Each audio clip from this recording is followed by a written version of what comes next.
Achimwene, mwadzuka bwanji mu tsiku la lero. Tonse kuti aliyense lero wavala yekha. Moyo ulipo ndithu, kuponda mwala ndithu kuthushula. Mavuto omwe ungadakambira muja, alipo ndithu sitingawazembe, aumachitika tsiku ndi tsiku. Komabe panopa paja mungadafotokozera muja kuti chachikulu mdzikomu ndi moyotu basi. Ukhala ni moyo chonchi, ife timakhala kuti tinazo zonse zomuyamikira wamwambayo. Omwe achakhweze basi zilelonso atigulira sirampa, basi zakhweze zikupitirizabe kutumikira manyasa mokhulupirika kwambiri. Panopa kungokhala ndi ulendo pa basi pakati pa Blantyre, Lilongwe, Nkhata Bay, Kasungu, kaya ndi Mangochi, dzina limene limabwera mmutu mwa wina aliyense ndikhweze basezi basi.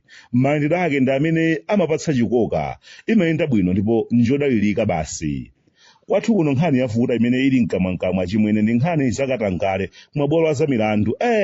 Kwavutiratu kwa basi. Kuli gwiragwira, sitidziwa kuti kumeneko ndiye ndi mmene zinthu zikuyendera kaya ndi zitha bwanji kaya. Komano chinthu chimodzi chimene ndaona mmoyo munthu choti anthu nthawi ina ake amatha kutopa, ndipo akatopa anthu ngakhale kuyeserera kuwatseka pakamwa kuti iwe chete malumbwe malamulo akutere komanso akutere. Ayi ndithu sizimatheka Achimwene. Amakhala kuti anthu atopa basi. Zimene zoti zimene zikuchitika kumabwalo azamilandu, anthu kusambwadzana kumeneko, kulodzana dzala, chinsalu cha mkachisi kung'ambika pakati, aliyense aone zochitika zakumeneko. Koma ndiye sitikudziwa kuti zitha bwanji kaya, sitikudziwa kuti akamaliza kukhadzulana kumeneko ndiye atani. Koma chinthu chimodzi chodziwika bwino kwambiri ndi zimene kuyambira mbuyo monsemo udakhala tikulankhula Achimwene. Katangale kwathu kuno wafika ponunkha kwambiri. Malo ambiri kwathu kuno Katangale anthu afika pomuzolowera ndi kumupanga kukhala chinthu chongolankhula ndi pakamwa basi. Mukumbukira inu wathu uja pa Ngolini Malita, nthawi imene ija akukambapo nkhani zina ndi zina zokhudzana ndi mabwalo athu azamilandu, adakambaponso kuti akuluakulu kwathu kunotu kuchitika izi. Katangale wachuluka kwambiri kumabwalo azamilandu. Nthawi imene ija adalankhulaponso zakununkha kwa Katangale kwathu kuno kuti mpaka wafika paliponse kumabwalo azamilandu, kusukulu, kumakachesi, paliponse Katangale wafika. Tidakhala chete osafuna kulankhulapo kapena kuvomerezana naye Malita pa Ngolini, chifukwa ambiri kwathu kuno amakhala opindula nawo ku nkhani za Katangale. Kwathu kuno timati ndife osauka, koma kusauka kwina kumabwera chifukwa cha mmene timachitira zinthu zathu. Katangale wakhodzokera, kuba kochititsa manyazi, kuba kochita kuonetsera kuti anthu ndiye tikupakula kwa basi. Mayiko ena ake amene zinthu zayambako kukhala ngati nkhasako, mayiko ngati pomwepa pa Tanzania apa, anachita kupanga chiganizo, akuluakulu zakatangale zachibwana aliyense wakatangale likhaulitsa.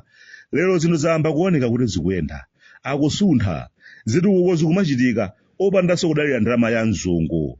Koma kwathu kuno Achimwene, mmene tikuchitira zinthu zathu, mmene tikubera, sitimachitanso manyazi kuti ndife ovutika kwambiri.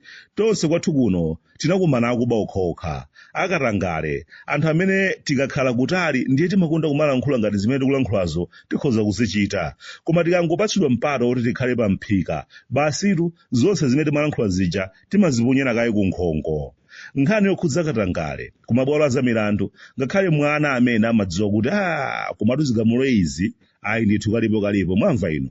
Koma aliyense amapanga zake amwene, palibenso kufunsana. Zimatheka kupangidwa chigamulo kumabwalo azamilandu, kenaka winanso ndikutenga chigamulo ukapereka kwa wina wake komweko kumabwalo azamilanduko, iyenso ndikuchisintha chiganizo choyamba chija ndikupereka chiletso kaye kuti chisagwirenso ntchito. Basi akatero zimakhala kuti zatha.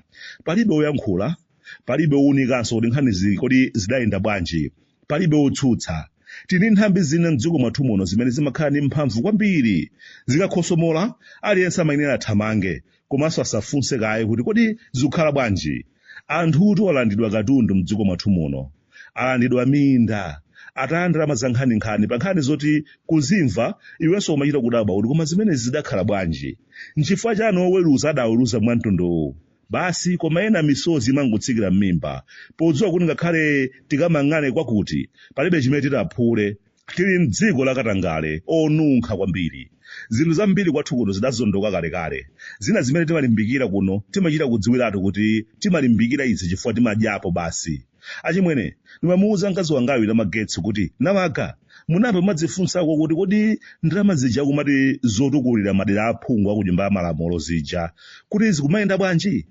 200 million kwacha imene ikumaperekedwa chaka ndi chaka ku madera aphungu ku nyumba ya malamulo ija. Tikumakhala ndi nthawi koma yoyitsatira kuti ikuchita chani. Zikumamvetsa chisoni koma kuti madera ambiri kwathu kuno akadali madera omvetsa chisoni kwambiri, madera otsalira pa chitukuko. Maboma ena umati kupitako kumachita kudabwanso kuti abale mwati kunoko ndi ku Nyasalande mwati.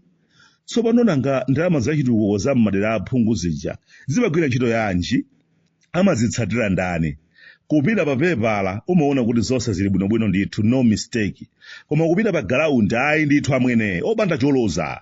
Chifukwa kuti namuona mtima ndalama ngati zimene zija zimene zimaperekedwa chaka ndi chaka zikadakhala zimagwira ndi ntchito yake yoyenera. Nyasalande uno bwezi atatukuka kalekale mukanthawi kochepa kwambiri.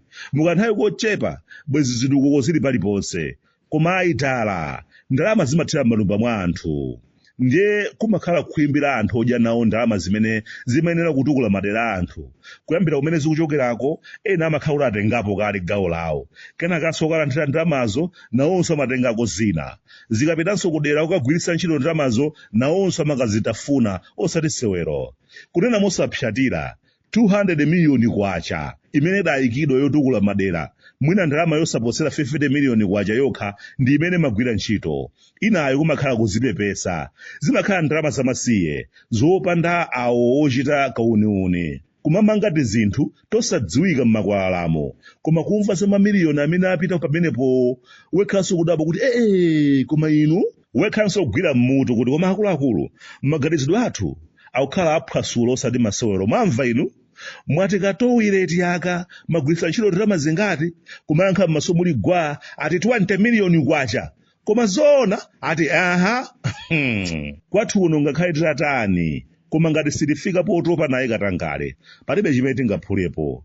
Katangale omapanga ndi alonda akuchipatala omwe akuti madala munyemeke nakake ndikudumphitseni laini iyi mukafikire kutsogolo. Kudziwa ndi kumadziwa ndithu kuti akuluwa matenda akudwalawa akufunika kuti dokotala aonane naye mwachangu. Kupanda kutero akuluwa sachirawa. Koma olemba matenda kumachita kukuwa mvekere ndiye kuti apa vuto limene muli naloli lero pa 12 kutobala kudzaonana ndi dokotala ndiye kuti mubwere pa 3 January. Akuluakulu mutu waching'alang'ala ndi kuvutika nawo ndiye mwati ndipirire nawo mpaka na pa 3 January. Kumayankha m'maso muli gwa yaka kulito anthu ambiri amene sakudwala kamutu kanu kandikachaninso sha. Kungoyesera kusuntha pang'ono kupita chapena pake ndiye kumabwera wina ngati akufuna kuthandiza amvekere mungotipatsa kateni pini ndikakamba naye amene uja mubwere sabata yamawa. Nkhani yathu ya Katangale yafika pomvetsa chisoni kwambiri. Ndimanena mobwereza kuti kunoko kwathu kuno ndi zotheka ndithu ndi ndalama zimene abungu lotolera misonkho amatolera kwathu komwe kuno. Ndi zotheka kumakhala bwinobwino kupanga zitukuko zathu bwinobwino opanda kudalira anzathu akhungu lofira awa. Koma kuba Katangale ndi amene amatisowetsa mtendere. Koma tikuyenera kudzuka ndikunena kuti ayi Katangale ayi apo ayi tonse tipitiriza kukutika basi.